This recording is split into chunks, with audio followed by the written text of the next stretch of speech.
Assalamualaikum warahmatullahi wabarakatuh. Di sini saya akan membahas tentang strategi operasi dan kepemimpinan internasional.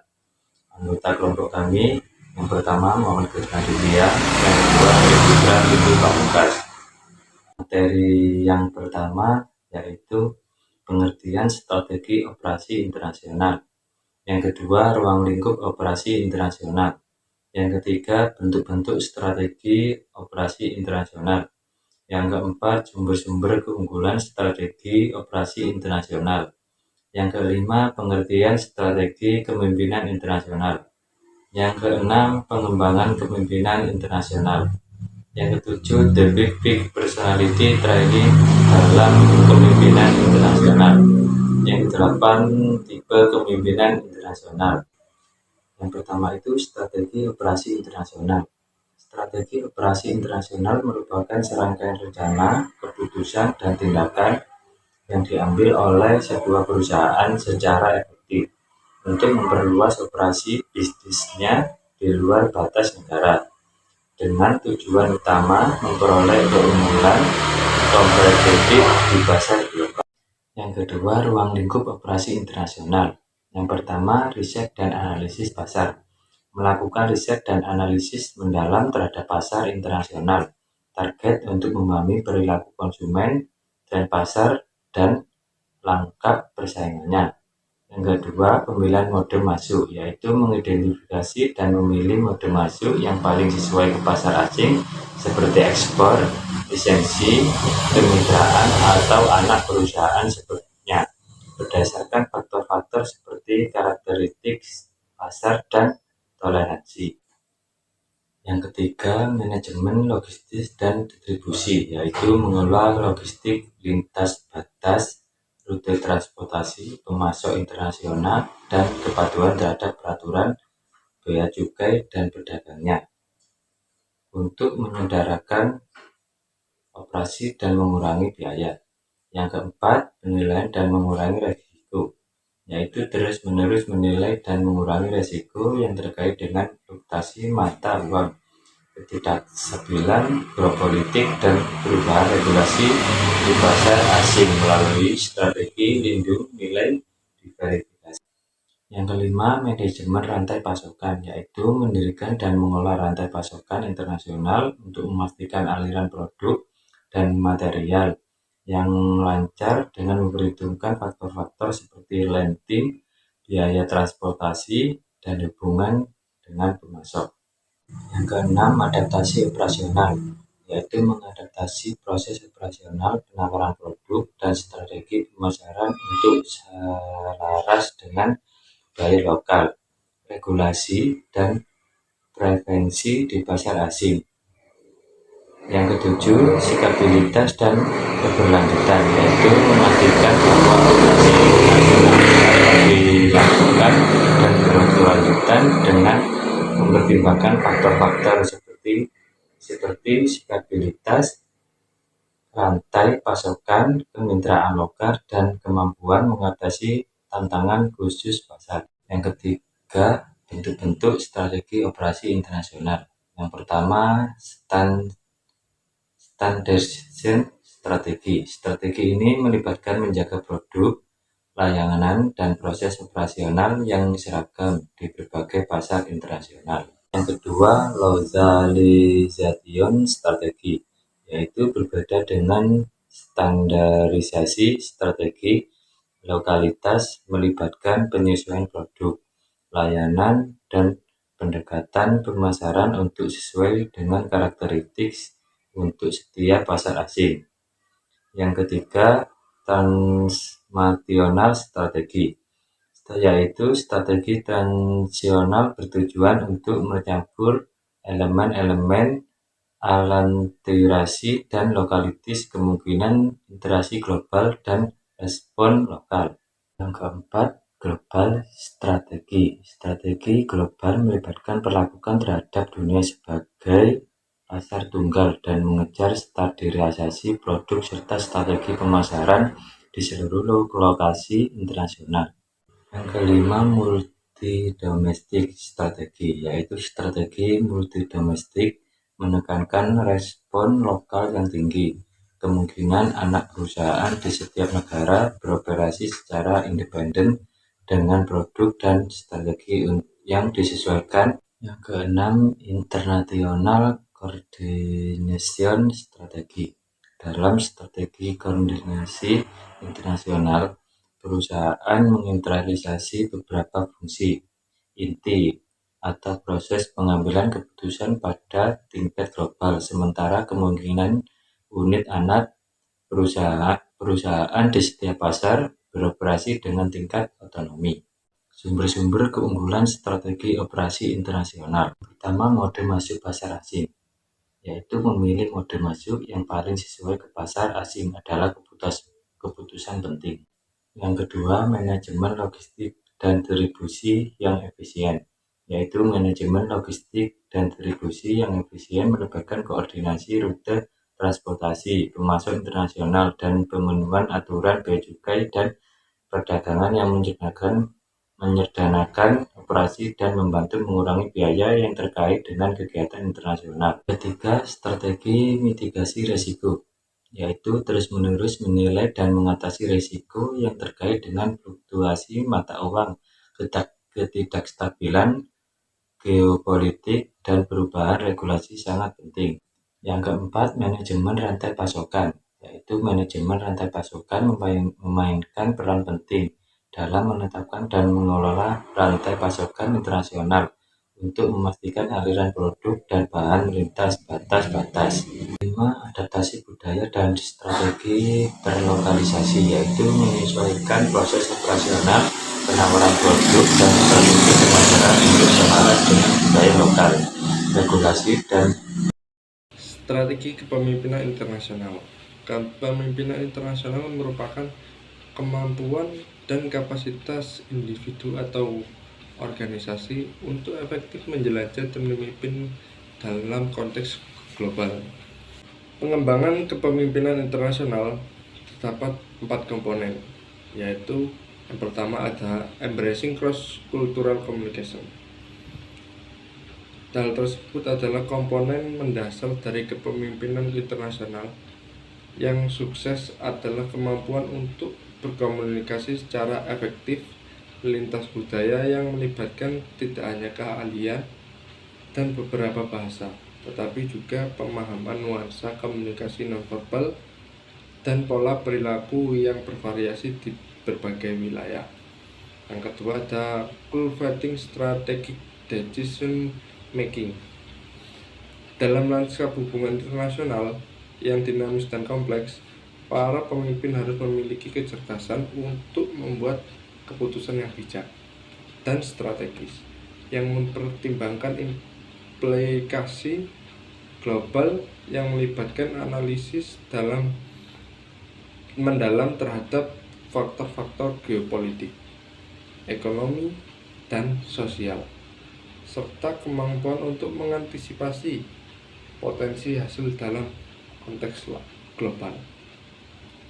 Yang komponen ketiga ada building and nurturing international partnership. Untuk mendorong kemajuan dalam skala global, para pemimpin harus terlibat dalam kemitraan strategis dengan entitas internasional, pemerintah, dan organisasi yang melibatkan lebih dari sekedar perjanjian formal. Ini memerlukan pembangunan kepercayaan, visi bersama, dan penyelesaian masalah secara kolaboratif. Komponen keempat adalah gaining global experience. Memberikan pemimpin pengalaman global langsung adalah yang sangat penting untuk perkembangan kepemimpinan internasional. Mereka yang melibatkan paparan terhadap lingkungan kerja yang beragam, proyek lintas batas, dan pengalaman mendalam yang menguji perspektif mereka serta memperluas kecerdasan budaya mereka. The Big Five Personality Traits dalam kepemimpinan internasional. Kepemimpinan internasional membutuhkan karakteristik The Big Five Personalities Traits, meliputi 1. Ada agreeableness, yang menunjukkan bagaimana seseorang berinteraksi secara positif dengan orang lain, bersikap lembut, pengertian, dan kooperatif, menerima umpan balik positif dari lingkungannya.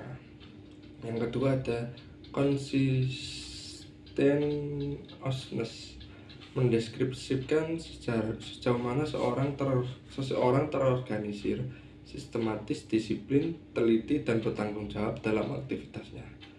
Ciri ini juga mengukur apakah seseorang terorganisir, sistematis, dan bertanggung jawab terhadap pekerjaannya, atau sebaliknya, kurang disiplin, ceroboh, dan tidak bertanggung jawab. Yang ketiga ada stability, merefleksikan bagaimana seseorang mengontrol emosinya. Individu dengan emosi yang stabil cenderung tenang, seimbang, tahan banting, dan merasa aman. Sementara mereka emosi yang tidak stabil mungkin menjadi cemas, merasa tidak aman, reaktif, dan mengalami perubahan suasana hati yang cepat. Yang keempat ada extroversion, mengukur sejauh mana seseorang nyaman berinteraksi dengan orang lain. Individu yang ekstrovert adalah sosial, komunikatif, dan tegas, sementara yang kurang cenderung bersosialisasi mungkin cenderung introvert. Yang kelima ada openness, menggambarkan sejauh mana seseorang menerima pendapat orang lain, mendengarkan mereka, dan mengikuti saran mereka. Sebaliknya menjadi seseorang yang tertutup, menunjukkan sikap egosentris, tidak mau mendengarkan pendapat orang lain. Tipe kepemimpinan internasional. Tipe kepemimpinan internasional memungkinkan para pemimpin untuk menyesuaikan pendekatan mereka terhadap konteks yang berbeda, memanfaatkan kekuatan mereka, dan menavigasi kompleksitas pemimpin di dunia yang terglobalisasi dengan menggabungkan elemen kepemimpinan diplomatik, kolaboratif, transformasional, dan adaptif. Individu dapat memaksimalkan efektivitas mereka dalam menghadapi tuntutan beragam kepemimpinan internasional. Terdapat berbagai bentuk kepemimpinan internasional, antara lain 1. Diplomatic leadership. Kepemimpinan diplomatik melibatkan seni negosiasi, membangun hubungan, menyelesaikan konflik di ranah internasional. Pemimpin yang mengadopsi pendekatan ini unggul dalam menavigasi saluran diplomatik, membina aliansi, dan menengahi sengketa dengan menggunakan taktik empati dan pemahaman mendalam terhadap nuansa budaya. Yang kedua adalah collaborative leadership. Kepemimpinan kolaboratif menekankan kekuatan kerja tim, sinergi, dan penyelesaian masalah bersama untuk mengatasi tantangan global. Pemimpin yang menggunakan pendekatan ini memberikan prioritas terhadap inklusivitas, keberagaman, dan penciptaan solusi bersama dengan mitra internasional. Yang ketiga ada transformational leadership. Kepemimpinan transformasional berfokus pada menginspirasi perubahan, inovasi, dan pertumbuhan dalam skala global. Para pemimpin yang menerapkan gaya ini memiliki keahlian dalam merumuskan visi yang memikat, memotivasi orang lain untuk merangkul perubahan, dan mendorong inisiatif berani yang memiliki dampak transformatif. Yang keempat ada adaptive leadership. Kepemimpinan adaptive leadership pada fleksibilitas, ketahanan, dan kemampuan untuk berkembang di tengah kompleksitas dan ketidakpastian. Pemimpin dengan pendekatan adaptif sangat baik dalam menavigasi tantangan budaya dan lingkungan yang beragam, menyesuaikan strategi mereka sebagai respon terhadap dinamika global yang terus berusaha, dan memimpin dengan efektif di saat krisis dan goncangan.